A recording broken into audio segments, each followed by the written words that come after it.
ओम शांति। सभी भाई बहनों को आज प्यारे बाबा के मधुर महावाक्य है 10-10-24 प्रातः मुरली। ओम शांति। बाप दादा मधुबन। बाबा बोले, मीठे बच्चे, उठते बैठते बुद्धि में ज्ञान उछलता रहे तो अपार खुशी में रहेंगे। उठते बैठते बुद्धि में ज्ञान उछलता रहे तो अपार खुशी में रहेंगे। प्रश्न है, तुम बच्चों को किसके संग से बहुत बहुत संभाल करनी है? तुम बच्चों को किसके संग से बहुत बहुत संभाल करनी है? उत्तर में बाबा ने बताया है, जिनकी बुद्धि में बाप की याद नहीं ठहरती। बुद्धि इधर उधर भटकती रहती है, उनके संग से तुम्हें संभाल करनी है। बाबा कहते कि जिनकी बुद्धि में बाप की याद नहीं ठहरती, बुद्धि इधर उधर भटकती रहती है, उनके संग से तुम्हें संभाल करनी है। उनके अंग से अंग भी नहीं लगना चाहिए, क्योंकि याद में ना रहने वाले वायुमंडल को खराब करते हैं।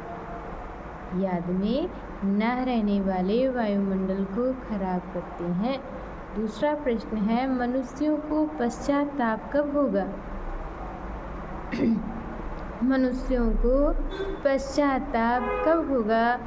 उत्तर में बताया है कि जब उन्हें पता पड़ेगा कि इन्हें पढ़ाने वाला स्वयं भगवान है। इन्हें पढ़ाने वाला स्वयं भगवान है तो उनका मुंह फीका पड़ जाएगा और पश्चाताप करेंगे कि हमने गफलत की, पढ़ाई नहीं पढ़ी।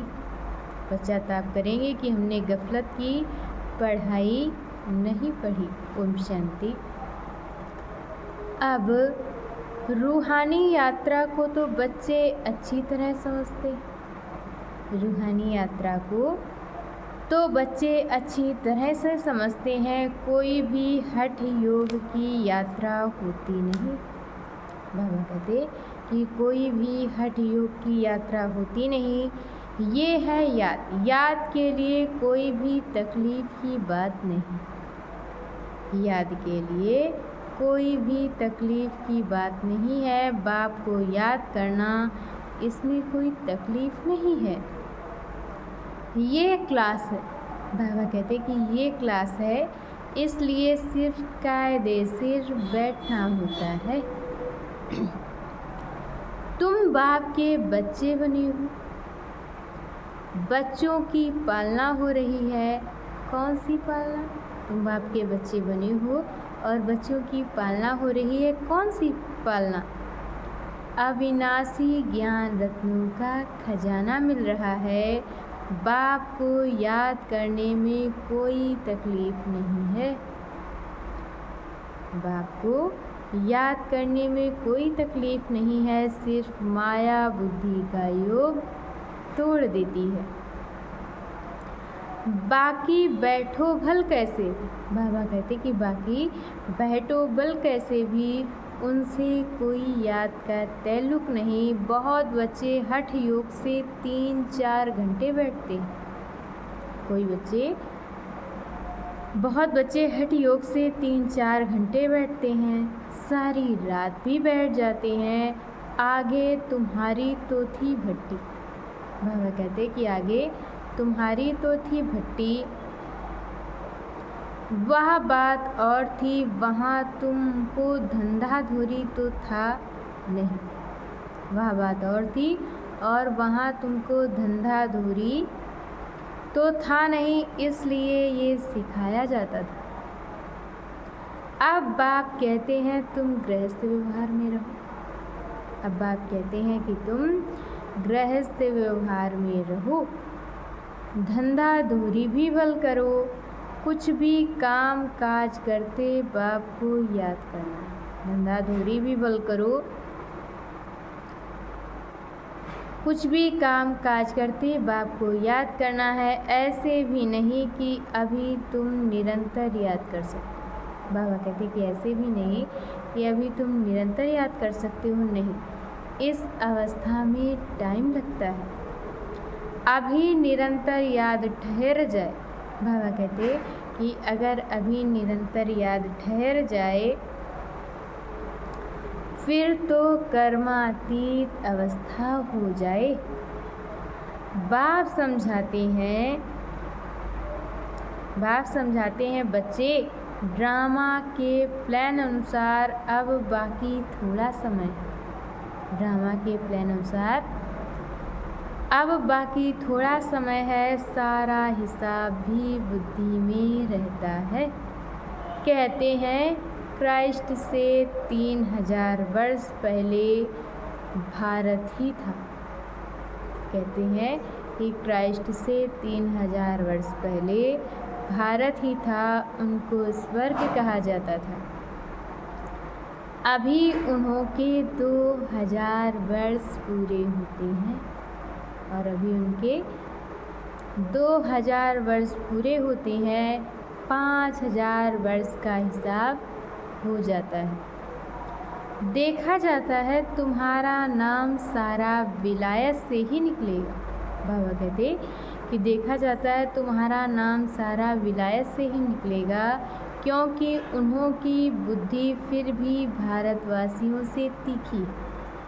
उन्हों की बुद्धि भारतवासियों से तीखी है। भारत से पीस भी वह मांगते हैं। भारतवासियों ने ही लाखों वर्ष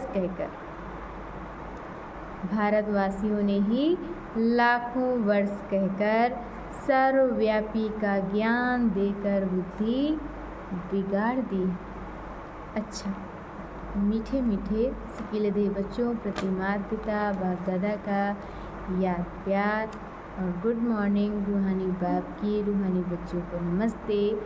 हम रूहानी बच्चों की तरफ से रूहानी माता पिता बाप दादा को याद प्यार नमस्ते, ओम शांति, गुड मॉर्निंग, शुक्रिया बाबा, शुक्रिया।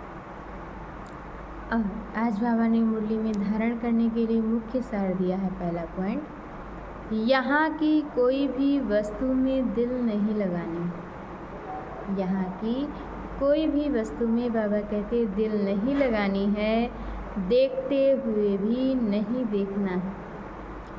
आँखें खुली होते भी बाबा कहते कि आँखें खुली होते भी जैसे नींद का नशा रहता है, ऐसे खुशी का नशा चढ़ा हुआ हो।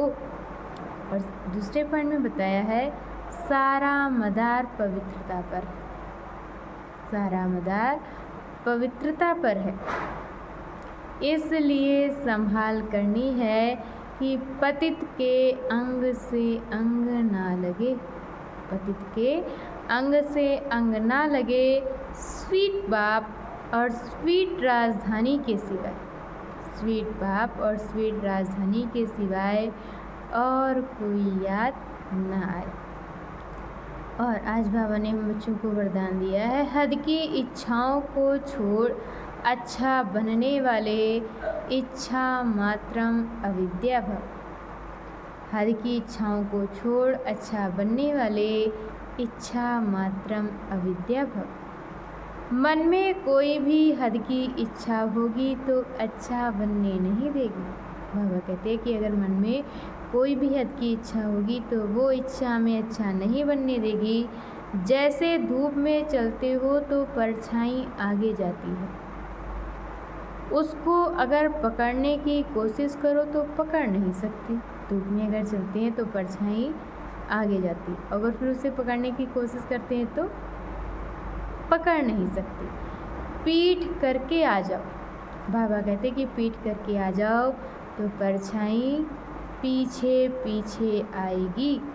ऐसे ही इच्छा आकर्षित कर रुलाने वाली है, उसे छोड़ दो तो वह पीछे पीछे आएगी।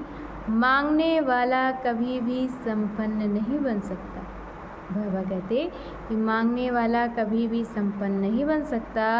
कोई भी हद की इच्छाओं के पीछे भागना ऐसे है जैसे